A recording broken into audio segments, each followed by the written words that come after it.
If you're looking for a channel, keep it real and spitting facts. No need to look further. Gangsta emoji where it's at. We keep it gangsta. Everything I say, keep it real. We keep it gangsta. Everything I say, you can feel. If you looking for a channel, keep it real and spitting facts. No need to look further. Gangsta emoji where it's at. We keep it gangsta. Everything I say, we keep it real. We keep it gangsta. Everything I say, you can feel.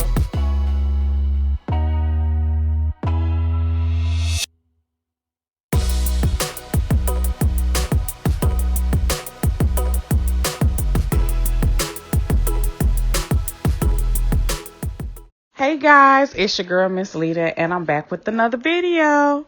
So, welcome back to the hottest YouTube channel on this planet, where we keep it gangster with our gangsters.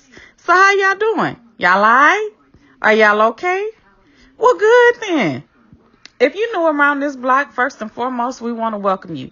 We ask that you hit that like button. Make sure that you share this video with your friends and your family. And most importantly, that you subscribe. At the end of this video, we do ask that you give us a like. If not, give us a thumbs down. Either way, we appreciate you in advance. But we also ask that you turn on your gangstification bells if you decide to subscribe to this channel.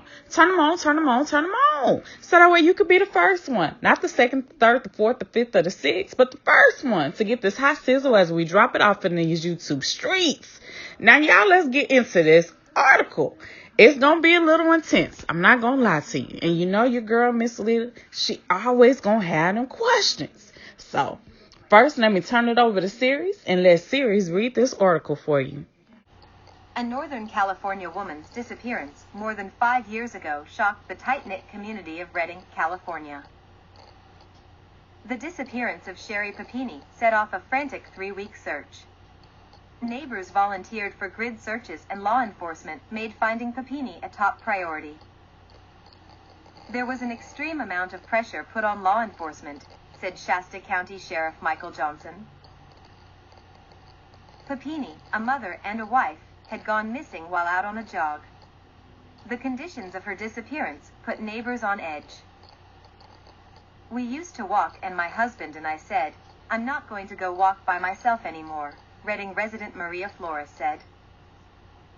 Private investigator Bill Garcia was so concerned about Papini, he volunteered his services to her family. It brought fear, especially to other women, that it could happen to them, Garcia said. She was found bruised and beaten on Thanksgiving Day in 2016.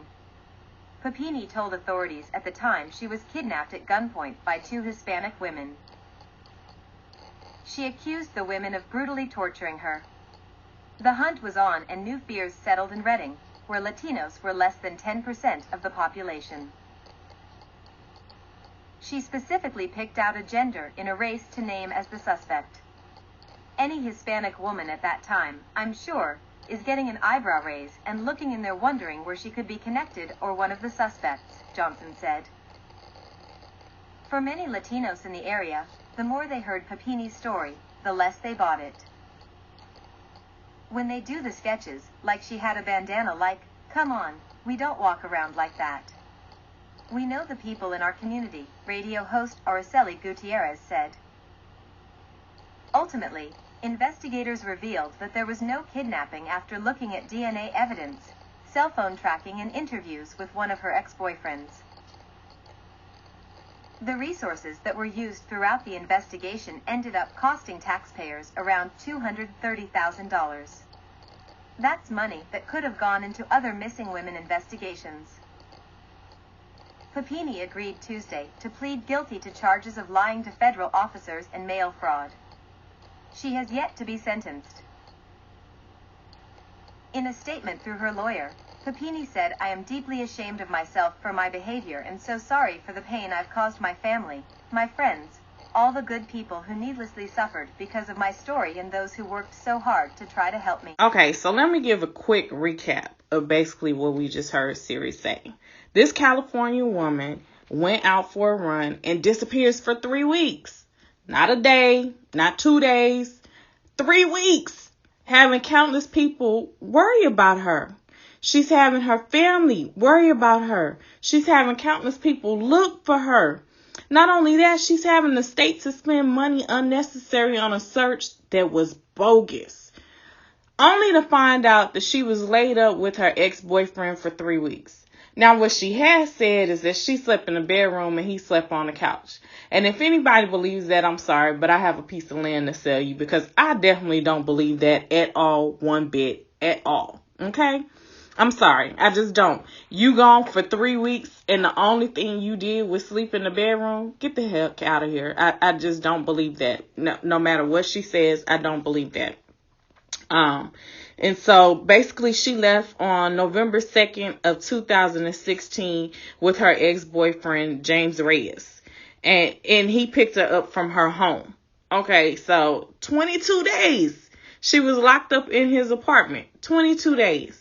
And you gonna tell me that she slept in the bedroom for most of the time and he slept on the couch? Yeah, I'm not seeing that.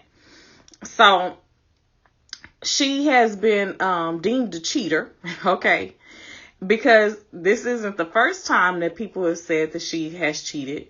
Her previous marriage said the same thing, that she cheated on him, and basically that the only reason why she married him was because he was an Army vet, whom she wedded only to get his government-funded medical insurance benefits.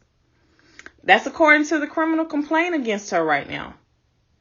So my first thought in regards to this and why it bothers me so much is because this story reminds me so much of the story of Rosewood.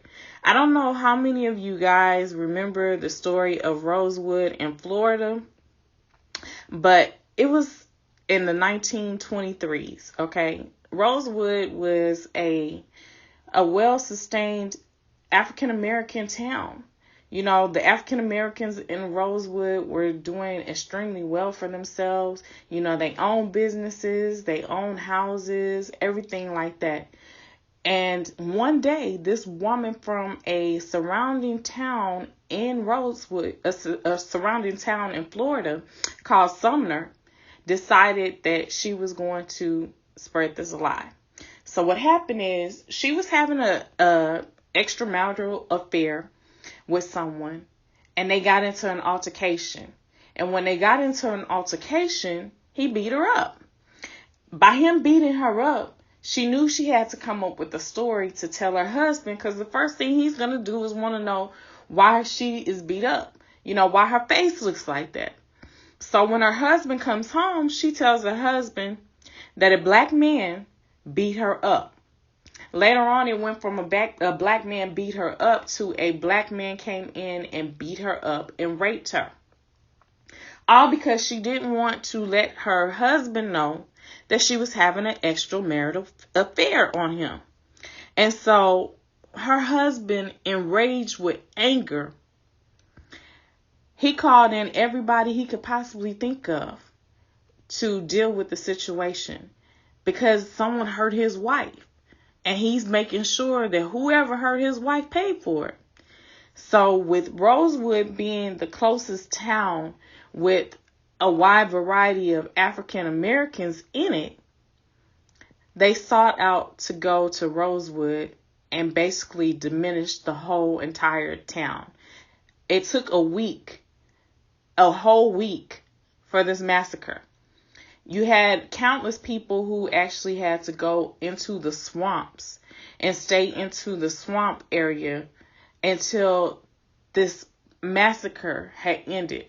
There was a couple of people who actually were inside of a well. It's like a well house. And that was where they got their safety from because of one of the store owners allowing them to stay there.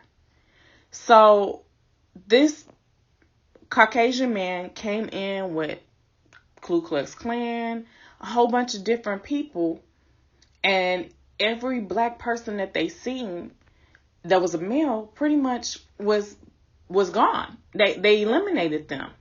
I think at the end it was 4 African American men that were killed and 2 white men that were killed. But the story does say that eventually the death toll had rose, but the first beginning of it was 4 African American men killed and 2 Caucasian men killed. based on this lie. So what are the similarities in this story? Both are based off of a lie. Both singled out one race, which is racial profiling. Both allowed one race to get judged based on a lie. You know, people gonna turn their heads and automatically look at them crazy because of the fact that this person singled them out. Then both of them had an affair. Both were beaten. Now, with Peony, she says that she basically gave herself some self-inflicted wounds in order to make herself look like she was beaten up. I don't know if I really believe that either, but, you know, it is possible. It definitely is possible. She could be like, what is that movie? Thin Line Between Love and Hate. Remember when she took the orange and put it inside of a stocking and beat herself? So it's possible. It's very well possible. But both were in well-to-do areas. Again, most of the black people owned what they had in Rosewood.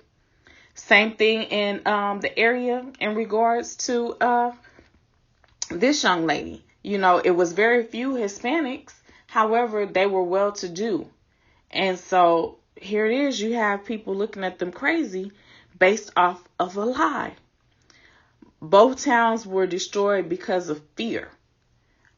You know, people in her area was afraid to even go outside for a run in fear that they would be kidnapped. And it was a lie. It was a lie. The people in Rosewood, they basically were terrified because they didn't know if they stepped out, if someone was going to try to kill them. So they're taking shelter in the swamps and everything else. It's sad. It's so sad. Both was willing to let someone else suffer for the consequences of their actions. Both wasted time and money. Both of them dealt with the aftermath, and they didn't care because the aftermath was based upon their lie.